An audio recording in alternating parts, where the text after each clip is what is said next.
नमस्कार दोस्तों, आप सभी का अभिनंदन और बहुत बहुत स्वागत आपका अपने YouTube चैनल देवेंद्र क्लासेस में।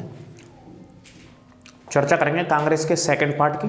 कांग्रेस का पहला पार्ट कांग्रेस की स्थापना के विषय में मैंने पूरा पढ़ा दिया है, आपको देख लीजिए उस क्लास को और क्लास में अंत तक बने रहे। काफ़ी महत्वपूर्ण क्लास है ये। कांग्रेस के प्रसिद्ध अधिवेशनों की चर्चा करेंगे, जो प्रसिद्ध मीटिंगें हुई थी कांग्रेस पार्टी की, ठीक है, जो साल दर साल अधिवेशन होते थे, यानी कि मीटिंग कह सकते हैं, यानी कि पार्टी की ऑफिशियल बैठक कह सकते हैं आप उसे। तो कांग्रेस के अधिवेशनों के रूप में हम पढ़ते हैं मॉडर्न हिस्ट्री में, या भारत के आज़ादी के आंदोलन के इतिहास में उनको पढ़ते हैं। तो अंत तक बने रहें, काफ़ी महत्वपूर्ण अधिवेशन चर्चा करने चल रहा हूँ मैं इस क्लास में। इसमें क्या पढ़ेंगे हम? अधिवेशन का जगह भारत की कौन से शहर में हुआ, अध्यक्ष कौन सा था और वर्ष कौन सी थी। ये तीन महत्वपूर्ण चीज़ें आपको आनी चाहिए, ठीक है। इन तीनों चीज़ों को अच्छे से देख लीजिएगा, पढ़ लीजिएगा और अंत तक बने रहें। क्लास को ज़्यादा से ज़्यादा शेयर करें। पूरा कोर्स पढ़ने के लिए आप चैनल को सब्सक्राइब कर लें, हमारे साथ जुड़िए आप और बेल आइकन को दबाना ना भूलें, जिससे कि आपको नोटिफिकेशंस मिलते रहें क्लास के लगातार और बराबर, ठीक है। बिल्कुल निःशुल्क कोर्स है आपके लिए, कोई चार्ज नहीं है इसका। तो अंत तक रहें आप मेरे साथ। तो देखते हैं, चलिए आइए तो अधिवेशनों की चर्चा करते हैं कांग्रेस पार्टी के, ठीक है। तो जैसे देखिए 1907 में सूरत अधिवेशन हुआ। कौन सा अधिवेशन हुआ? सूरत अधिवेशन, जिसकी अध्यक्षता किसने करी? रासबिहारी घोष ने। सिर्फ अधिवेशन का शहर और इन्हीं चीज़ों को मैं बता रहा हूँ आपको, है ना। डिटेल्स तो बहुत सारी हैं हर अधिवेशन में, वो मैं टॉपिक में डिटेल्स डिस्कस करूँगा, जो एक एक टॉपिक लूँगा मैं इन टॉपिकों में, है ना। सिर्फ यहाँ पे आप मेरे साथ अध्यक्ष और अधिवेशन याद रखिए। तो रासबिहारी घोष ने अध्यक्षता करी सूरत अधिवेशन में, ठीक है। सूरत की अगर बात करें तो कौन सी नदी बहती है? जहाँ ताप्ती नदी बहती है, इसको याद रखिएगा। इसी ताप्ती नदी पर यहाँ पर काकरा पार एक बांध है, एक और बांध है जिसका नाम है उकाई बांध। इन बांधों को याद रखिएगा, जो कि इसी नदी पर है। ये एस्चुरी बनाते हुए खम्मात की खाड़ी में गिरती है ये नदी, ताप्ती नदी के तट पर स्थित है, जो कि गुजरात में स्थित है, ठीक है। 1896 में कलकत्ता में एक अधिवेशन होता है कांग्रेस का, जिसकी अध्यक्षता M.A. सयानी नामक व्यक्ति करते हैं। M.A. सयानी। इनकी खासियत बाद में बताऊंगा। वैसे इसमें सबसे पहले वंदे मातरम गाया गया था इसी अधिवेशन में। इसी अधिवेशन में भारत में सबसे पहले वंदे मातरम, जो कि हमारा राष्ट्रीय गीत है, वो गाया गया था। जैसे गाने का समय 1 मिनट 5 सेकंड का होता है, वंदे मातरम, ठीक है। अगला 1905 में वाराणसी में अधिवेशन होता है, जिसकी अध्यक्षता गोपाल कृष्ण गोखले जी करते हैं। कौन करते हैं? गोपाल कृष्ण गोखले जी करते हैं, ठीक है। सिर्फ अधिवेशन और वर्षों की चर्चा कर रहे हैं। 1911 में कलकत्ता में अधिवेशन होता है, जिसकी अध्यक्षता विशन नारायण दत्त जी करते हैं, है ना। सभी इंपॉर्टेंट है अपने आप में, खासियत मैं बताऊंगा टॉपिक्स में, है ना। जैसे 1911 में सबसे पहले क्या गाया गया था? राष्ट्रगान गाया गया था। सबसे पहले राष्ट्रगान गाया गया था 1911 में भारत का। विशन नारायण दत्त, इन्होंने अध्यक्षता करी थी इस अधिवेशन की, ठीक है। 1916 लखनऊ में होता है ये, और अध्यक्षता करी थी अंबिका चरण मजूमदार ने। शॉर्ट में AC मजूमदार पढ़ लेते हैं, AC मजूमदार पढ़ लेते हैं इस नाम को, है ना। अंबिका चरण मजूमदार, लखनऊ का पुराना नाम हुआ करता था अवध, है ना। इस पॉइंट को भी नोट कर लेना। 1919 में अमृतसर में अधिवेशन होता है, और अध्यक्षता किसने करी? मोतीलाल नेहरू जी ने। कौन से व्यक्ति थे? मोतीलाल नेहरू जी, 1919 में। सिर्फ इसमें आप मेरे साथ पढ़िए अध्यक्षों को, अधिवेशन का शहर और वर्ष, ये रट जाएंगे आपको। 2-3 वर्ड देख लीजिएगा, इंपॉर्टेंट क्लास है, सभी पूछे गए एग्जाम्स में, सब अधिवेशनों को पूछ रखा है। 1920 में अहमदाबाद में हुआ था, हकीम अजमल खान ने इसकी अध्यक्षता करी थी, हकीम अजमल खान, ठीक है। 1924 का मोस्ट इंपॉर्टेंट है, इसको लिख लीजिएगा, very very important, most important. वेलगांव में होता है, वेलगांव कर्नाटक में जो अधिवेशन होता है भैया, एकमात्र अधिवेशन था जिसकी अध्यक्षता महात्मा गांधी जी ने करी। किसने करी? महात्मा गांधी जी ने।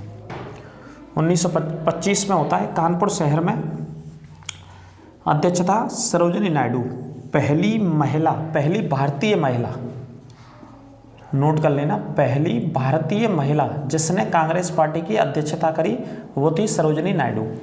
सरोजिनी नायडू की याद में भारत में राष्ट्रीय महिला दिवस मनाते हैं 13 फरवरी को। राष्ट्रीय महिला दिवस 13 फरवरी। इनका जन्म हुआ था हैदराबाद में, और उत्तर प्रदेश की पहली राज्यपाल बनी थी जी। उत्तर प्रदेश की पहली राज्यपाल, या भारत में किसी भी राज्य की पहली महिला राज्यपाल थी सरोजिनी नायडू जी, ठीक है। 1917 में कलकत्ता में अधिवेशन होता है और पहली महिला अध्यक्ष बनी एनी बेसेंट। ये भारत की नहीं थी, लेकिन ओवरऑल हम कांग्रेस के इतिहास में पढ़ते हैं तो पहली महिला कांग्रेस पार्टी की अध्यक्ष तो एनी बेसेंट बनी थी। आयरलैंड की रहने वाली थी एनी बेसेंट, ये भी नोट कर लेना 1917 में कलकत्ता अधिवेशन में। ठीक है, अगला 1929 में लाहौर में जवाहरलाल नेहरू जी ने अध्यक्षता करी थी। लाहौर में अधिवेशन हुआ था। यहाँ पर नदी का भी उल्लेख आता रहता है, रावी नदी के किनारे। इसमें पूर्ण स्वराज्य का नारा दिया जवाहरलाल नेहरू जी ने, ये भी बहुत इंपॉर्टेंट है, कई बार आता है ये क्वेश्चन। क्या का नारा दिया? पूर्ण स्वराज्य का नारा दिया था। 1931 में कराची में अधिवेशन हुआ था और अध्यक्षता किसने करी? वल्लभ भाई पटेल ने करी थी। वल्लभ भाई पटेल 1931 कराची में, है ना। इस पॉइंट को भी नोट कर लेना। वल्लभ भाई पटेल जी ने कराची, जो कि इस समय पाकिस्तान में है, इसमें मौलिक अधिकारों की मांग की गई थी। ये इंपॉर्टेंट है सबसे ज़्यादा, ये वाला अधिवेशन मौलिक अधिकारों को लेकर के, फंडामेंटल राइट्स, जो कि हमारे 12 से 35 तक हैं, भाग 3 में है। संविधान में इनको भाग 3 में फंडामेंटल राइट्स को रखा गया है, 12 से 35 तक पढ़ा जाता है और ये संविधान के द्वारा हमें दिए जाते हैं भारत के नागरिकों को। अमेरिका से इनको अपनाया गया है। कहाँ से अपनाया गया? अमेरिका से। 1933 में कलकत्ता में अधिवेशन हुआ। नल्ली सेन गुप्ता ने अध्यक्षता करी। ये तीसरी महिला थी, ये भी महिला थी, ये तीसरे नंबर की अगर बात करें तो। एक एनी बेसेंट हो गई, एक सरोजिनी नायडू और एक तीसरी महिला हैं आपकी नल्ली सेन गुप्ता, कलकत्ता में 1933। 1936 में लखनऊ में जवाहरलाल नेहरू ने अध्यक्षता करी। इसमें कृषि के कार्यों को ज़्यादा रखा गया था। ठीक है। 1938 में हरिपुरा में जो अधिवेशन हुआ था, सुभाष चंद्र बोस ने इसकी अध्यक्षता करी थी। फिर दोबारा सुभाष चंद्र बोस को ही अध्यक्ष चुना गया। त्रिपुरी में सुभाष चंद्र बोस ने अध्यक्षता करी थी। तीसरे टर्म्स पे 1940 में रामगढ़ झारखंड में पड़ती है जगह, कहाँ पर पड़ती है? झारखंड में। तो मौलाना अबुल कलाम आज़ाद इसमें अध्यक्ष चुने गए और सबसे युवा अध्यक्ष थे कांग्रेस पार्टी के। ये नोट कर लेना। कैसे अध्यक्ष थे? सबसे युवा अध्यक्ष कांग्रेस पार्टी के, यदि बात करें तो मेरे भैया। ठीक है। 40 से 45 यानी कि 5-6 सालों तक रहे थे। ये 5 से 6 वर्षों तक युवा अध्यक्ष रहे अबुल कलाम आज़ाद जी, मौलाना अबुल कलाम आज़ाद। सबसे युवा अध्यक्ष और सबसे लंबे समय तक अध्यक्ष रहे मौलाना अबुल कलाम आज़ाद। ठीक है। 1946 में मेरठ में अधिवेशन होता है कांग्रेस का। जेबी कृपलानी ने अध्यक्षता करी थी। आज़ादी से 1 साल पहले कहाँ पे हुआ? मेरठ में, 46 में। 48 की बात करें तो जयपुर में हुआ था। पट्टाभी सीतारामैया ने अध्यक्षता करी थी। किसने अध्यक्षता करी? पट्टाभी सीतारामैया। 1948 में जयपुर में यह अधिवेशन था, नोट कर लेना। 1890 में कलकत्ता में फिरोज शाह मेहता जी ने करी, है ना। मैंने वो अधिवेशन लिखे हैं भाई साहब आपके लिए जो एग्जाम्स में सबसे ज़्यादा पूछे गए, या तो इनके अध्यक्ष पूछे गए, या शहर पूछे गए, या वर्ष पूछी गई। ये 3 चीज़ पूछी गई है। इनके विषय में और डिटेल से मैं कहानियाँ तो टॉपिक वाइज टॉपिक में पढ़ा रहा हूँ, मॉडर्न हिस्ट्री उसमें बताऊंगा। ठीक है। यहाँ सिर्फ अधिवेशनों को याद रखिए, क्लास को शेयर करते रहें, लाइक करना ना भूलें। काफ़ी महत्वपूर्ण क्लास हैं ये आपके, जो री एग्ज़ाम दोबारा से होने। 1909 में लाहौर में हुआ था मदन मोहन मालवीय जी, लाहौर में 1909 में। 1910 की बात करें, इलाहाबाद में अधिवेशन था। विलियम वेंडरवर्न ने इसकी अध्यक्षता करी थी। किसने करी? विलियम वेंडरवर्न। ये भी एक अंग्रेज व्यक्ति था। ये मदन मोहन मालवीय जी ने लाहौर में अध्यक्षता करी 1909 में। 1930 में काकीनाडा आंध्र प्रदेश का एक बंदरगाह शहर भी है, मौलाना मोहम्मद अली ने अध्यक्षता करी थी। किसने करी? मौलाना मोहम्मद अली ने अध्यक्षता की थी भाई साहब। 1934 में बम्बई में अधिवेशन होता है। डॉक्टर राजेंद्र प्रसाद, जो भारत के पहले राष्ट्रपति चुने गए बाद में देश की आज़ादी के बाद, तो डॉक्टर राजेंद्र प्रसाद ने बम्बई में 1934 में अध्यक्षता करी थी। ठीक है। इन पॉइंटों को भी नोट कर लीजिएगा, मैं आपको बता देता हूं। तो काफ़ी महत्वपूर्ण अधिवेशन है। ये छोटा सा ही टॉपिक है, छोटी सी क्लास है, 10-12 मिनट की जो भी है। इसको 2-3 बार देख लीजिएगा। सभी अधिवेशनों के इन अध्यक्षों को लिख लेना। ये गारंटी है कि इससे बाहर नहीं जाएगा क्वेश्चन अगर अध्यक्ष आपका पूछा गया कांग्रेस पार्टी से। कांग्रेस के शुरू के पहले अध्यक्ष, जैसे 1885 में कांग्रेस की स्थापना हुई 28 दिसंबर 1885 को, तो उस अधिवेशन की अध्यक्षता किसने करी? व्योमेश चंद्र बनर्जी ने। वो मैं लिखा चुका हूँ पहले पार्ट में कांग्रेस की स्थापना में। दूसरा 1886 में सुरेंद्रनाथ बनर्जी ने।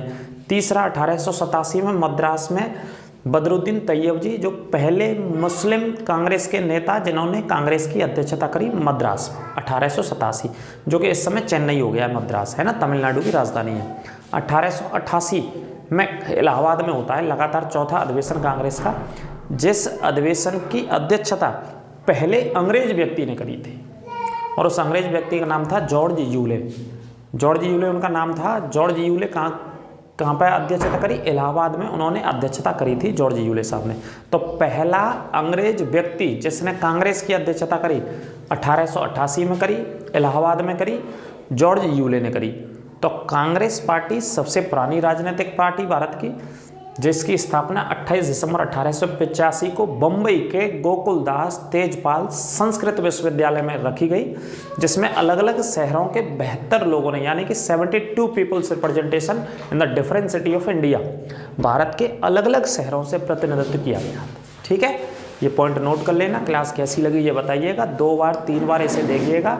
लगातार पढ़ा रहा हूँ, पूरा डिटेल्स में कोर्स चल रहा है, अच्छे से देखिएगा, जुड़े रहिए, शेयर करते रहिए लगातार इस चैनल को। आपको निःशुल्क पढ़ने के लिए सपोर्ट करते रहिए, हमारा कोऑपरेट करते रहिए, और पूरा कोर्स पढ़ने के लिए प्लेलिस्ट में जाएं और प्लेलिस्ट से सारी चीज़ों को आप देखिएगा पूरा कोर्स पढ़ने के लिए। ठीक है, अपना ख्याल रखें, स्वस्थ रहें और मस्त भी रहें बिल्कुल शानदार तरीके से, और अपनी पढ़ाई करते रहें। जो दोबारा पुलिस का री एग्ज़ाम होना है, समीक्षा अधिकारी का री एग्ज़ाम होना है, तो अच्छे से पढ़िए। मिलते हैं अगली क्लास में, अपना ख्याल रखिए। नमस्कार, राधे राधे।